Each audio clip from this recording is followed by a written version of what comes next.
नमस्कार, मैं प्रवीण झा। आप सुन रहे हैं एक दुनिया कई आयाम। पिछले एपिसोड में हमने बात की कुषाण के भारत में शासन की और इसके माध्यम से भारत और चीन के बीच संबंध की। भारत चीन के राज परिवारों के बीच विवाह संबंध हुए या नहीं, इसमें मैं दो प्रश्न जोड़ रहा हूं। पहला कि भारत और चीन के बीच पहला युद्ध कब हुआ, और दूसरा रेशम मार्ग का आइडिया किसका था और इसका मालिक कौन था।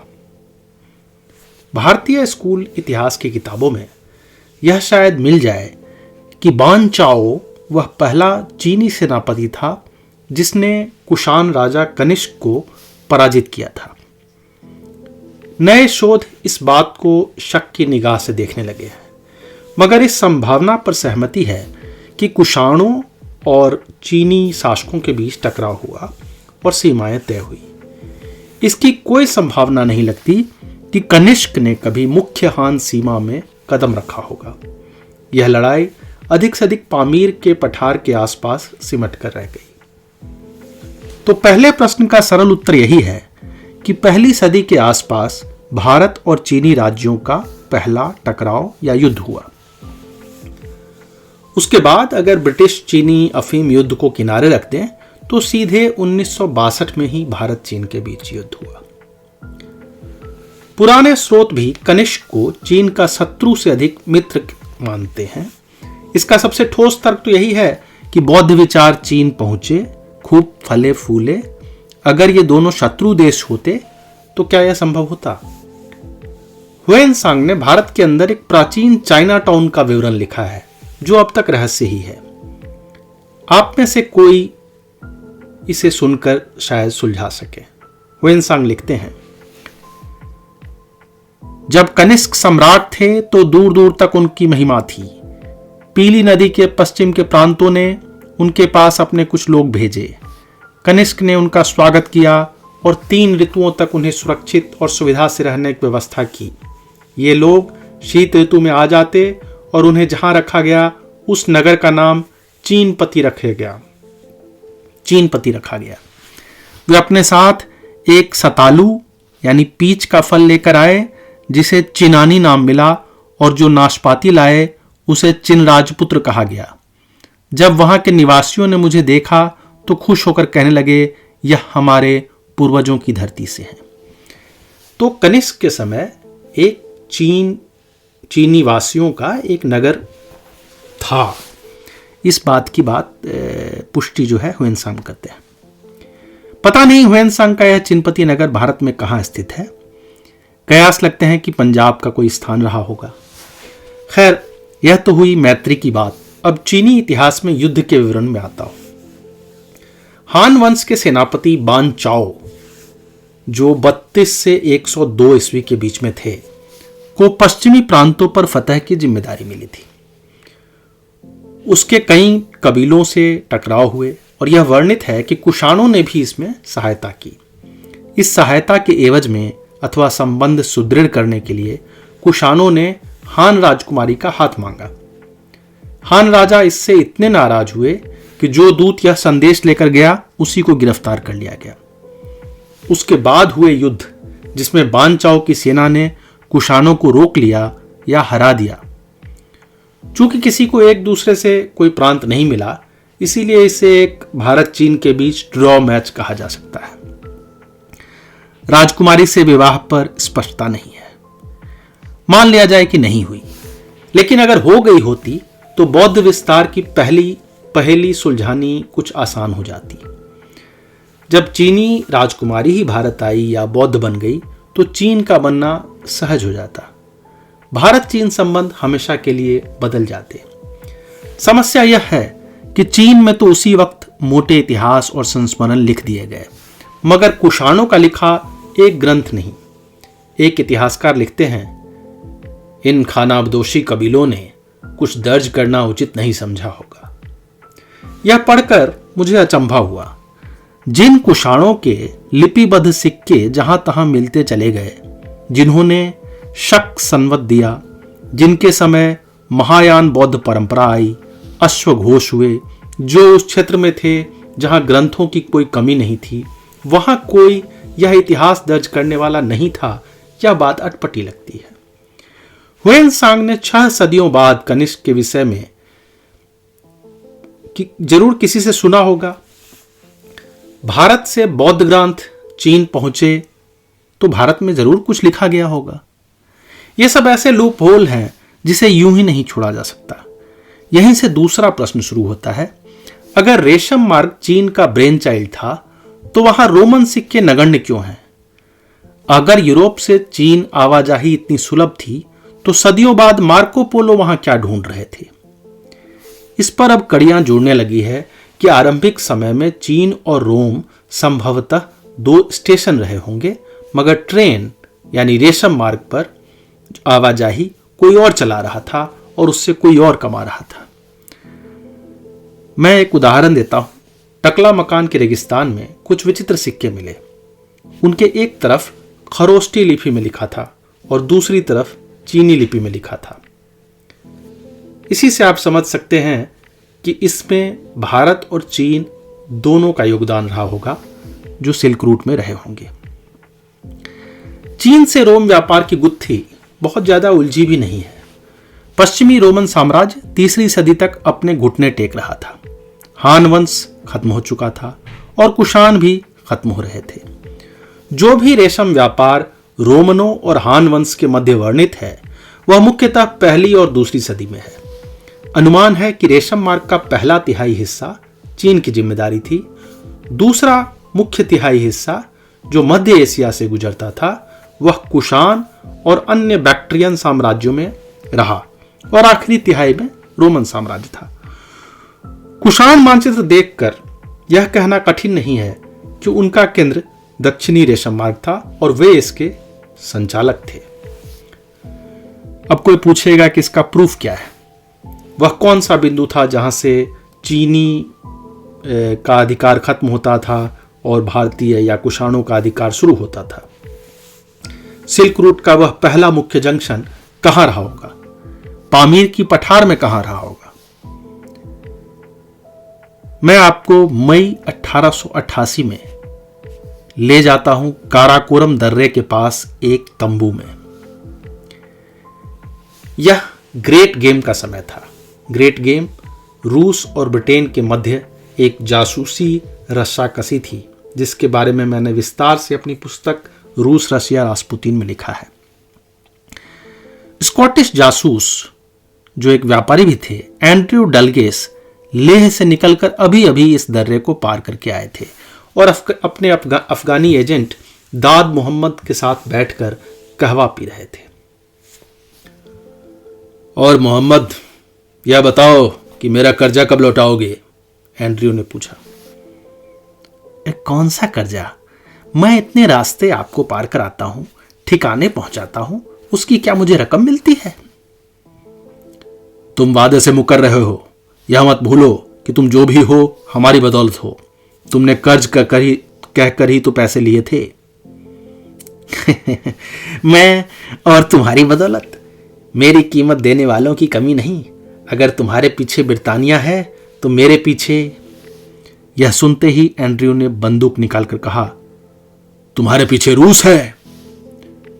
एंड्रयू से पहले ही मोहम्मद गोली चला चुका था और इस काउबॉय युद्ध में रूस जीत गया। ब्रिटिशों को जब घटना की खबर मिली तो उन्होंने तफ्तीश के लिए अपने काबिल अफसर हैमिल्टन बोवर को भेजा।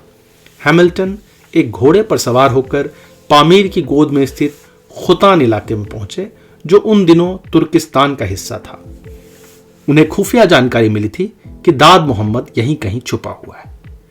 दाद मोहम्मद तो उन्हें नहीं मिला, मगर एक अफगानी गरेरिये ने एक विचित्र पांडुलिपि पकड़ाई। यह ब्राह्मी लिपि में लिखी कोई ग्रंथ थी जो मोल भाव के बाद उसने खरीद ली। बाद में जब जांच हुआ तो यह कोई आयुर्वेदिक चिकित्सा का ग्रंथ निकला। संयोगवश इस पांडुलिपि पर लाहौर ओरिएंटल कॉलेज के प्रिंसिपल मार्क स्टाइन की नजर गई। उन्होंने ह्वेनसांग के विवरण पहले पढ़ रखे थे, जिसमें बौद्ध प्रांत खोतान की चर्चा थी। अब तो सदियों से वहां मुसलमान रह रहे थे, लेकिन स्टाइन को लगा कि कहीं कोई रहस्य शायद मिल जाए। 1900 ईस्वी में स्टाइन खोतान तक पहुंचे, मगर वहां कुछ हासिल नहीं हुआ। 6 साल बाद नई तैयारी के साथ वह तकलामकान मरुस्थल की परिक्रमा करने निकले। आखिर दन हुआंग इलाके में एक सर मुंडाया युवक नजर आया। उन्हें लगा कि यह जरूर बौद्ध व्यक्ति है। उसने पहले ना नुकर किया, लेकिन कुछ लेन देन के बाद वह कुछ दिखाने के लिए राजी हुआ। वह रेगिस्तान में छुपे एक अंधेरे भवन में लेकर गया, जो बाहर से मिट्टी का कोई टीला लग रहा था। अंदर पहुंचते ही स्टाइन की आंखें चौंधी आ गई।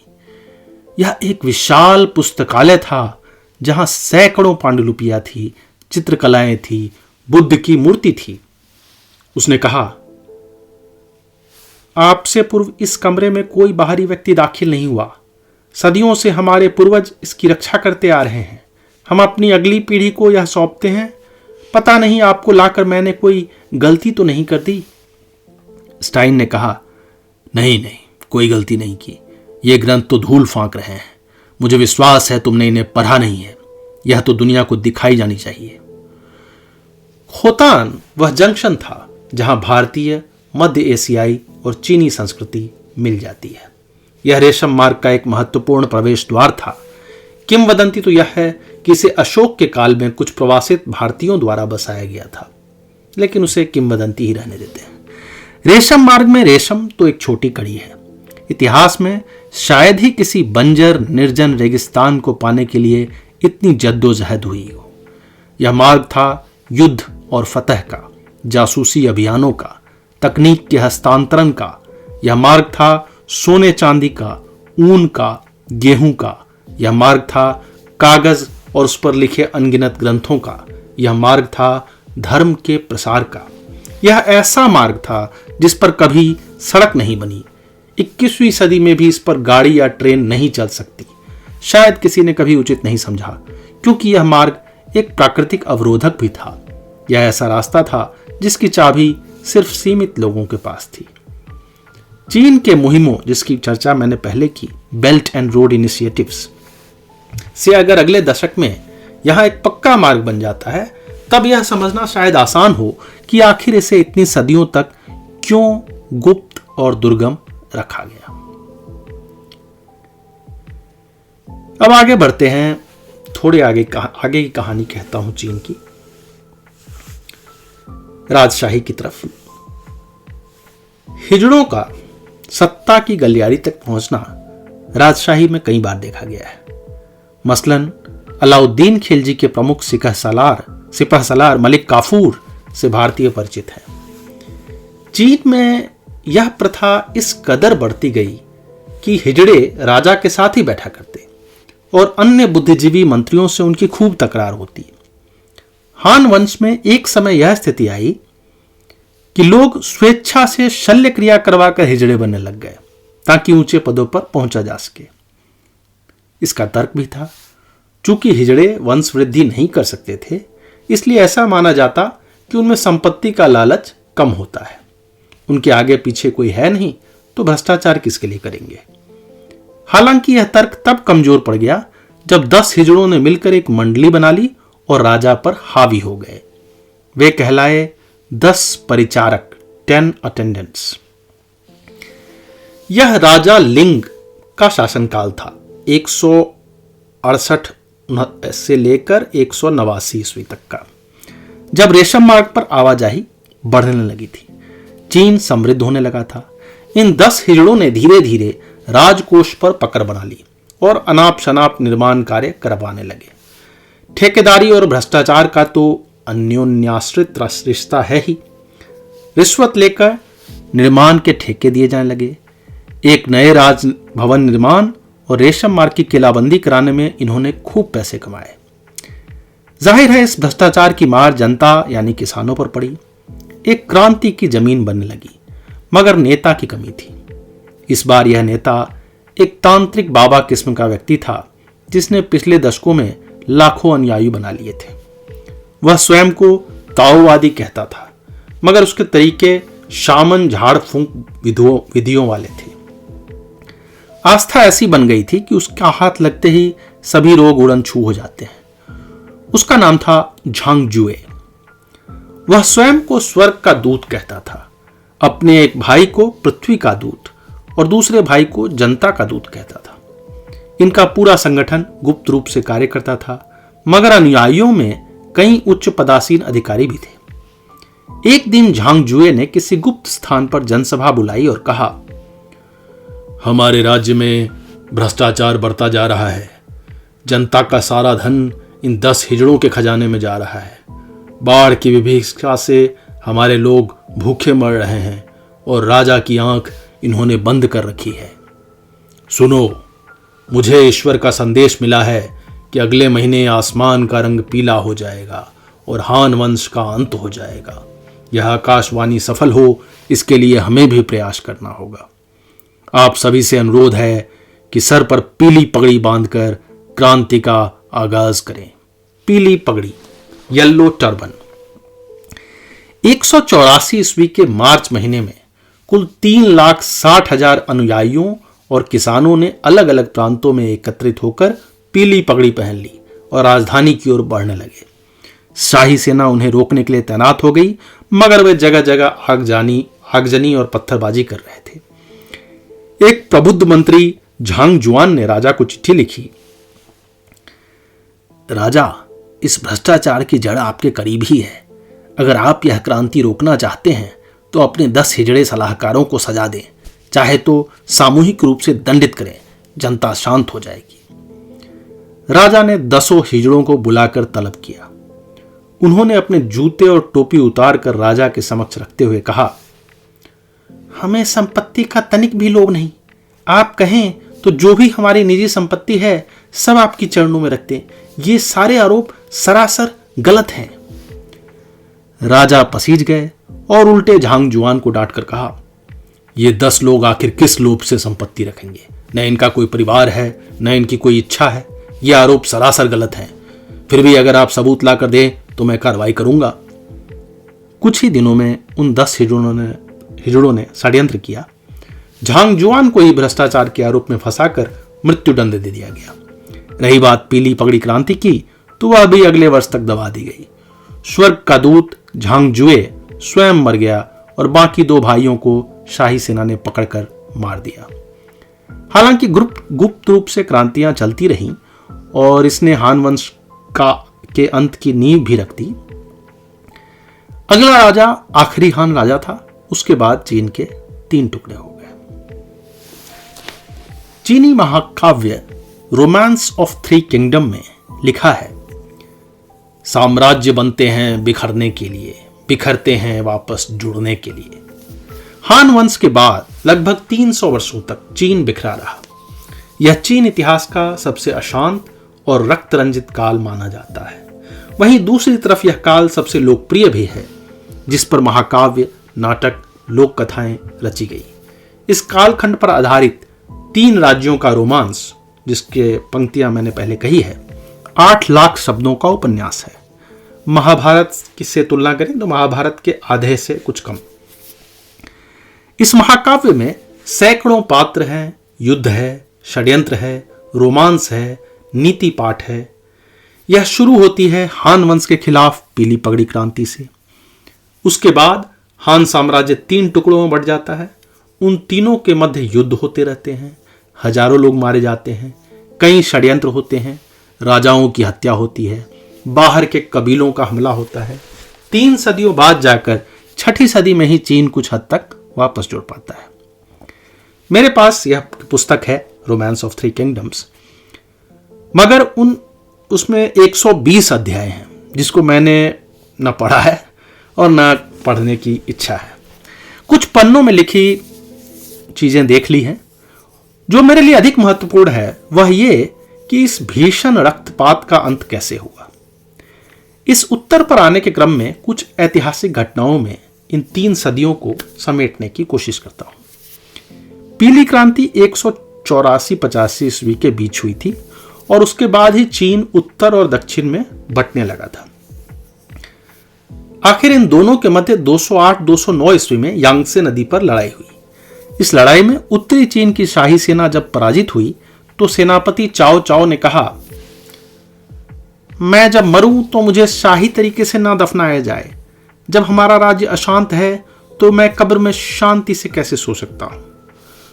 उसके बाद 3वीं सदी का अधिकांश समय चीन 3 राज्यों में बटा रहा, जिसे 3 राज्यों का काल कहते हैं, 3 किंगडम्स पीरियड। 4वीं सदी में चीन का एक बड़ा हिस्सा जिन वंश के शासन में आया।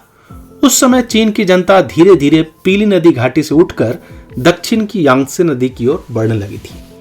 इसी काल में धान की खेती भी खूब बढ़ी, जो आगे जाकर चीनी कृषि की नींव बनी। लेकिन युद्ध तो हो ही रहे थे। उत्तरी चीन पर कबीलों का कब्जा हो गया था और उन्होंने इसे 16 हिस्सों में बांट लिया था। उसको बोलते हैं 16 किंगडम पीरियड। एक 60 वर्ष के वृद्ध व्यक्ति फाहयान, 337 ईस्वी से 422 ईस्वी उनका काल है, पहाड़ों और दर्रों को लागते हुए दक्षिण की ओर बढ़ रहे थे।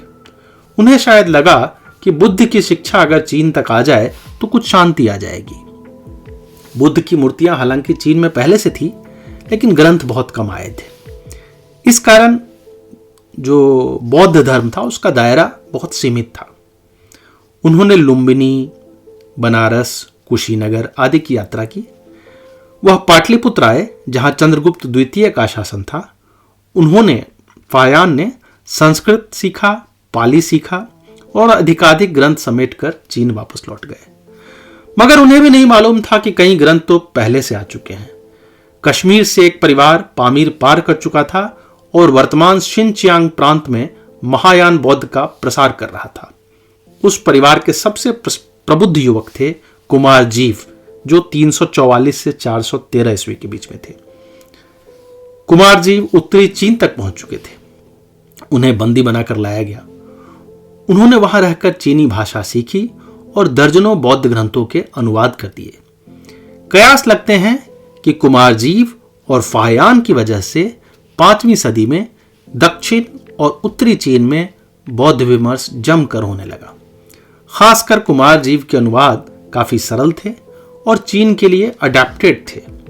इस पर मैं आगे भी बात करूंगा। आखिरी उत्तरी चीन के एक राजा वेन ने बौद्ध धर्म अपनाया और संपूर्ण चीन को बौद्ध बनाने की ठान ली। पहले वेन ने उत्तरी चीन को एकीकृत किया और 587 ईस्वी में दक्षिण विजय के लिए निकले। अगले दशक तक उन बौद्ध राजा ने पूरे चीन को एकीकृत कर लिया। उन्होंने दुनिया का सबसे बड़ा मानव निर्मित नहर बनाया, जो उत्तर से दक्षिण तक जाती थी। पूरब से पश्चिम तक बौद्ध धर्म का प्रसार किया। ऐसा लग रहा था कि यह वंश लंबे समय तक राज करेगा, मगर इस बड़े साम्राज्य को हराने के लिए एक पिद्दी सा प्रांत आगे बढ़ रहा था। उस प्रांत के लोग चीन से खुद को अलग मानते थे। उसके दक्षिणी हिस्से पर जैसे तैसे चीन ने कब्जा कर लिया, मगर उत्तरी हिस्सा जो था वो नासूर बन रहा था। वहां बारंबार हार हुई और चीन का यह राजवंश उस छोटे से प्रांत ने खत्म कर दिया। यहां मैं बताता चलूं, जिस प्रांत का मैं नाम अभी ले रहा था, जो छोटा सा प्रांत था, जो चीन से खुद को अलग मानता था, जिसने पूरे चीन को हराने का ठान लिया था, वो प्रांत अभी के समय में उत्तरी कोरिया कहलाता है। आगे हम बात करेंगे किस तरह से चीन में दूसरे धर्म जैसे ईसाईयत और इस्लाम का प्रवेश शुरू होता है। धन्यवाद।